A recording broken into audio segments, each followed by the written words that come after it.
ओम श्री गणेशाय नमः। हर हर महादेव। मैना के कोप भवन में प्रवेश। भगवान शिव का हिमावन के पास सप्त ऋषियों को भेजना तथा हिमावन द्वारा उनका सत्कार। सप्त ऋषियों तथा अरुंधति का और महर्षि वशिष्ठ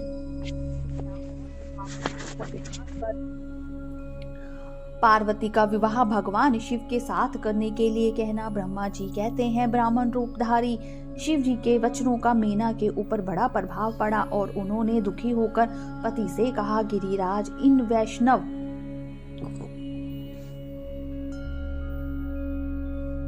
ब्राह्मण ने शिव जी की जो निंदा की है उसे सुनकर मेरा मन उनकी ओर से बहुत खिन्न एवं विरक्त हो गया है। शैलेश्वर रुद्र के रूप, शील और नाम सभी कुत्सित हैं। मैं उन्हें अपनी सुलक्षणा पुत्री कदापि नहीं दूंगी। यदि आप मेरी बात नहीं मानेंगे तो मैं निसंदेह मर जाऊंगी। अभी इस घर को छोड़ दूंगी, अश्वाविष खा लूंगी, पार्वती के गले में फांसी लगाकर गहन वन में चली जाऊंगी अथवा उसे महासागर में डुबो दूंगी, परंतु अपनी बेटी को रुद्र के गले नहीं मरूंगी।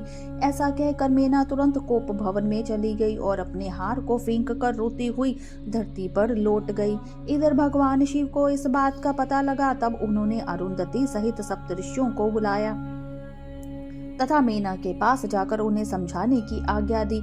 शिव जी का आदेश प्राप्त कर भगवान शिव को नमस्कार करके वह दिव्य ऋषि आकाश मार्ग से उस स्थान को चले गए जहां हिमावन की नगरी थी। उस दिव्यपुरी को देखकर उन सप्तऋषियों को बड़ा विस्मय हुआ।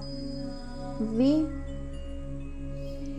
हिमाचलपुरी की परस्पर प्रशंसा करते हुए सब ऐश्वर्य से भरे पूरे हिमावन के घर जा पहुंचे। उन सूर्य तुल्य तेजस्वी 7 ऋषियों को दूर से आकाश के रास्ते आते हुए देख हिमावन को बड़ा विस्मय हुआ। वे बोले, ये 7 सूर्य तुल्य तेजस्वी मुनि मेरे पास आ रहे हैं। मुझे प्रतन पूर्वक इस समय इनकी पूजा करनी चाहिए। सबको सुख देने वाले हम गृहस्थ लोग धन्य हैं, जिनके घर पर ऐसे महात्मा पदार्पण किए रहते हैं। ब्रह्मा जी कहते हैं, इसी समय वे मुनि आकाश से उतरकर पृथ्वी पर खड़े हो गए। उन्हें सामने देख हिमावन बड़े आदर के साथ आगे बढ़े और हाथ जोड़कर मस्तक झुकाकर उन सप्तऋषियों को प्रणाम करने के पश्चात उन्होंने बड़े सम्मान के साथ उन सबकी पूजा की तथा उन्हें आगे करके कहा, मेरा ग्रह आश्रम आज धन्य हो गया। यूं कहकर उन्हें बैठने के लिए भक्ति पूर्वक आसन लगाकर दिया। जब वे आसनों पर बैठ गए तब उनकी आज्ञा लेकर हिमावन भी बैठे और वहां उन ज्योतिर्मय महर्षियों से इस प्रकार बोले। हिमावन ने कहा, आज मैं धन्य हूँ, कृत्य हूँ, मेरा जीवन सफल हो गया। मैं लोक में बहुत ही तीर्थों की भांति दर्शनीय बन गया, क्योंकि आप जैसे विष्णु रूपी महात्मा मेरे घर पधारे हैं। आप लोग पूर्ण काम है। हम दोनों के घरों में आपका क्या काम हो सकता है? तथापि मुझे सेवक के योग्य यदि कोई कार्य है तो कृपा पूर्वक उसे अवश्य कहें।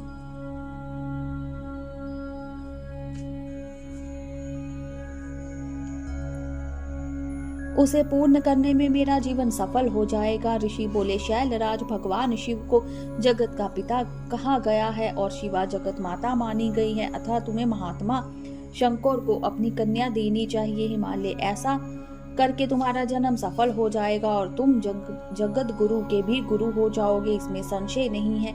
मुनीश्वर सप्तऋषियों का यह वचन सुनकर हिमावन ने दोनों हाथ जोड़ उन्हें प्रणाम करके इस प्रकार कहा। हिमालय बोले, महाभाग सप्तऋषियों, आप लोगों ने जो बात कही है उसे शिव की इच्छा से मैंने पहले से ही मान रखा था, किंतु प्रभु इन दिनों एक वैष्णव धर्मी ब्राह्मण ने आकर भगवान शिव के प्रति प्रसन्नता पूर्वक बहुत ही उल्टी बातें बताई हैं। तभी से वे शिवा की माता का ज्ञान भ्रष्ट हो गया है। वे अपनी बेटी का विवाह उस योगी रुद्र के साथ नहीं करना चाहती। ब्राह्मणों वे बड़ा भारी हट करके मेले कपड़े पहन कोप भवन में चली गई है और समझाने पर भी समझ नहीं रही है। मैं भी उस वैष्णव ब्राह्मण की बात सुनकर ज्ञान भ्रष्ट हो गया हूँ। आपसे सच कहता हूँ, भिक्षुक रूपधारी महेश्वर को बेटी देने की मेरी भी अब इच्छा नहीं है। ब्रह्मा जी कहते हैं, नारद मुनियों के बीच में बैठे हुए शैलराज शिव की माया से मोहित हो उपयुक्त बात कहकर चुप हो रहे, तब उन सभी सप्तऋषियों ने शिव की माया की प्रशंसा करके मेना के पास अरुंधति को भेजा। पति की आज्ञा पाकर ज्ञान दायिनी अरुणादति देवी तुरंत उस घर में गई जहाँ मेना और पार्वती थी। जाकर उन्होंने देखा मेना शोक से आकुल होकर पृथ्वी पर पड़ी है। तब उन साध्वी देवी ने बड़ी सावधानी के साथ मधुर एवं हितकर बात कही। अरुंधति बोली, साध्वी रानी मेनके, उठो, मैं अरुंधति तुम्हारे घर आई हूँ तथा दयालु सप्तऋषि भी पधारे हैं। अरुंधति का स्वर सुनकर मेनका शीघ्र उठ गई और लक्ष्मी जैसी तेजस्विनी उन पवित्रता देवी के चरणों में मस्तक रख कर बोली। मेना ने कहा, अहो, हम पुण्य जन्मा जीवों को आज यह किस पुण्य का फल प्राप्त हुआ है कि हमारे इस घर में जगत सृष्टा ब्रह्मा जी की पुत्रवधु और सप्तऋषि वशिष्ठ की पत्नी पधारी है।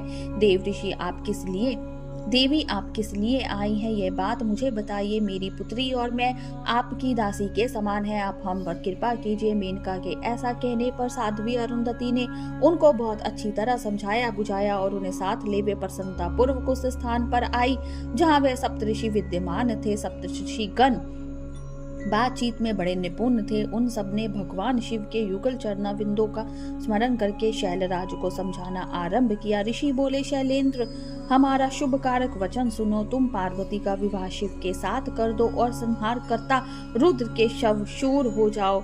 शंभु सर्वेश्वर है, वे किसी से याचना नहीं करते। स्वयं ब्रह्मा जी ने तारकासुर के विनाश के लिए एक वीर पुत्र उत्पन्न करने के उद्देश्य करके भगवान शिव से यह प्रार्थना की है कि वे विवाह कर ले।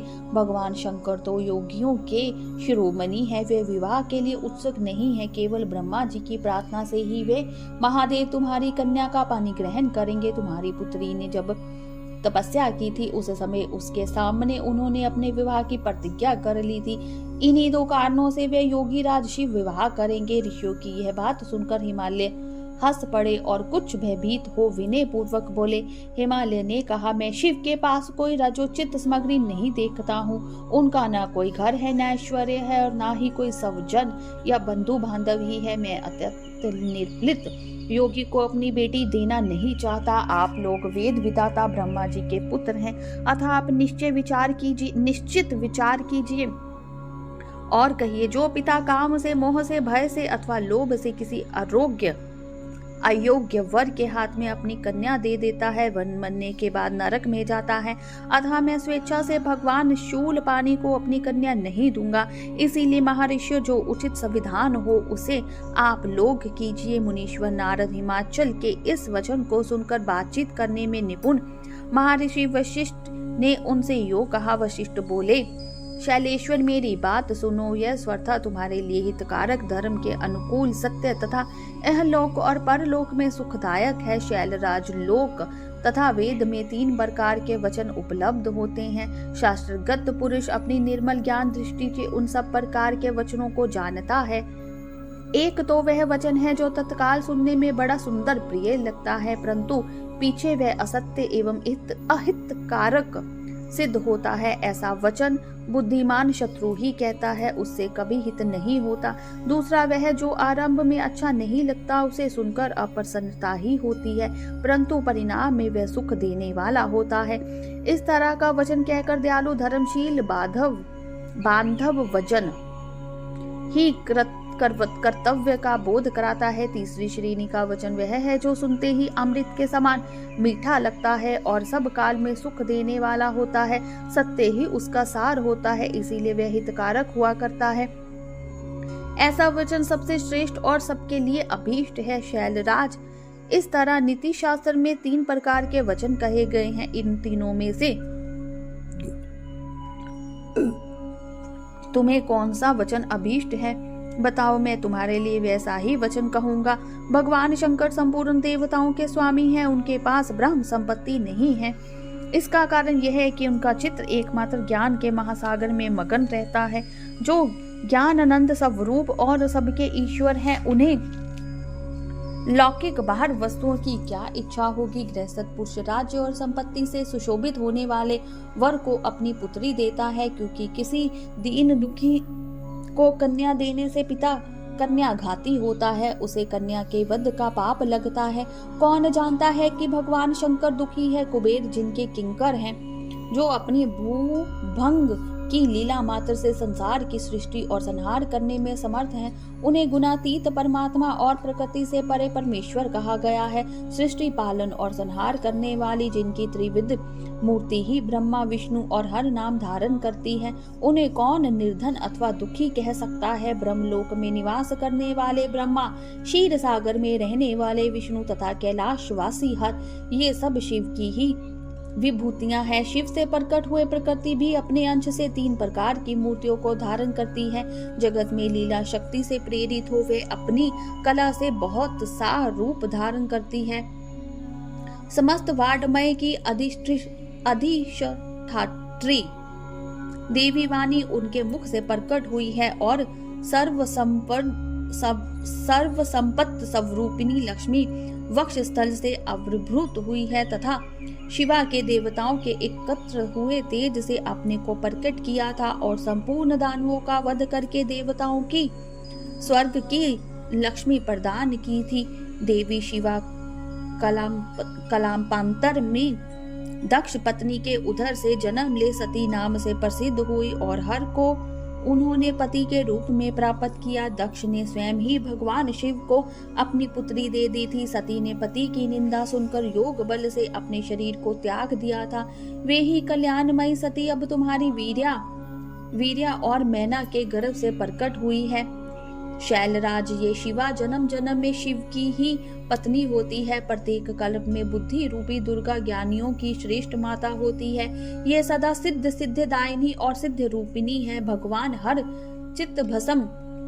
हर चिता भस्म के रूप में सती के अस्थित चूर्ण को ही स्वयं प्रेम पूर्वक अपने अंगों में धारण करते हैं। अतः गिरिराज, तुम स्वेच्छा से ही अपनी मंगलमयी कन्या को भगवान हर के हाथ में दे दो। तुम यदि नहीं दोगे तो वह स्वयं प्रेतमतः के स्थान में चली जाएगी। देवेश्वर शिव तुम्हारी पुत्री का अनंत कलेश देखकर ब्राह्मण के रूप में इसकी तपस्या के स्थान पर आए थे और इसके साथ विवाह की प्रतिज्ञा करके उसे आश्वासन एवं हर वर देकर अपने आवास स्थान को लौट गए थे। गिरे पार्वती की प्रार्थना से ही शंभु ने तुम्हारे पास आकर इसके लिए याचना की और तुम दोनों ने शिव भक्ति में मन लगाकर उनकी उस याचना को स्वीकार कर लिया था। देवेश्वर, बताओ फिर किस कारण से तुम्हारी बुद्धि विपरीत हो गई। भगवान शिव ने देवताओं की प्रार्थना से प्रभावित होकर हम सब ऋषियों को और अरुंधति देवी को भी तुम्हारे पास भेजा है। हम तुम्हें यही शिक्षा देते हैं कि तुम पार्वती को रुद्र के हाथ में दे दो। गिरे, ऐसा करने पर तुम्हें महान आनंद प्राप्त होगा। शैलेंद्र, यदि तुम स्वेच्छा से अपनी बेटी शिवा को शिव के हाथ में नहीं दोगे तो भावी के बल से ही इन दोनों का विवाह हो जाएगा। तात भगवान शंकर ने तपस्या में लगी हुई पार्वती को ऐसा ही वर दिया है। ईश्वर की हुई प्रतिज्ञा कभी पलट नहीं सकती। गिरिराज, ईश्वर के वश में रहने वाले समस्त साधु पुरुषों की भी प्रतिज्ञा का संसार में किसी के द्वारा उल्लंघन होना कठिन है, फिर साक्षात ईश्वर की प्रतिज्ञा के लिए तो कहना ही क्या है। बोलिए शंकर भगवान की जय। उमापति महादेव की जय। हर हर महादेव।